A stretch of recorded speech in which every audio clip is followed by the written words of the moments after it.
give the number below a call.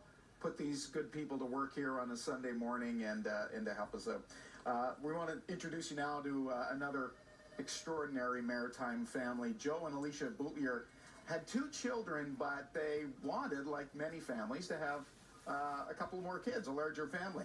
And they were happy to adopt children with medical needs to make their dream come true in this case.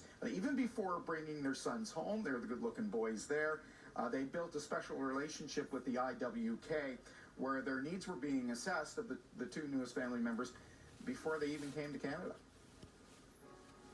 When they were first married, things seemed pretty simple for Joe and Alicia Boutlier.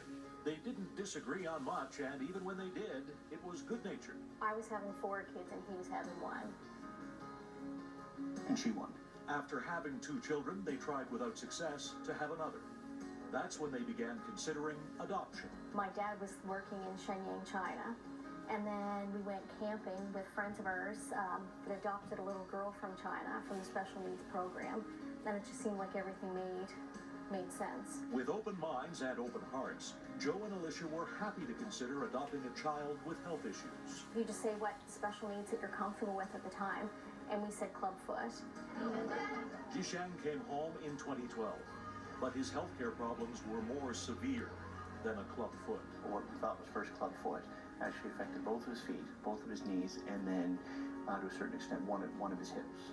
Arthrogryposis is we see it really as a neuromuscular condition. Not only are the joints very stiff, but the muscles are weak. Between May and December, the Boutliers visited the IWK every week for new casts.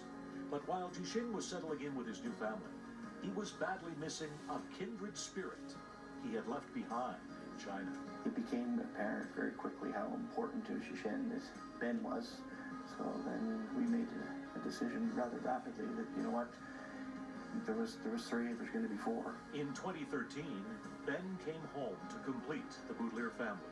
He was our son and we didn't care. We were going to bring him home. A new son for Joe and Alicia, a new patient and friend for Dr. Logan. Ben's spine's looked after by my colleague, Dr. Alvawari, and Ben has a congenital scoliosis, and Dr. Alvawari suspects that this isn't in the future going to require any surgery on Ben's behalf.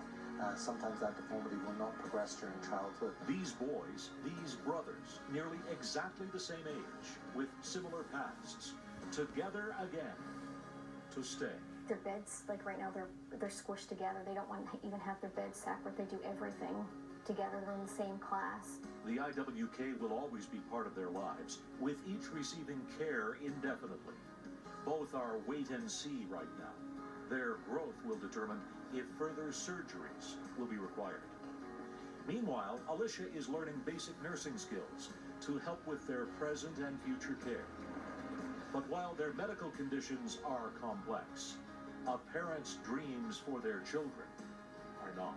I just want them to have a normal life and to have the opportunities that every other kid has. I want them to drive and have like a girlfriend or boyfriend or whatever. I want them to just do bad things sometimes. but just do everything that all the other kids want to do. The normalcy they dream of within reach. They credit Dr. Logan and the team at the IWK for the help they have provided. I don't really think for a parent, that there's, anybody on a higher pedestal than someone that fixes your kids when they're broken. For his part, and perhaps not unexpectedly, Dr. Logan is modest. It is a team effort here. Myself and my colleagues. I know Ben has been seen by many of the specialists here at the IWK, all of whom provide excellent care. Care that's given the Boutliers the confidence and the ability to bring home their sons and make their family whole. I tell the boys every night when we go to bed, thank you for coming all the way from China to be our boys. And then I tell them that they need my heart, they heal my heart. As I said, my heart was broken until they came here.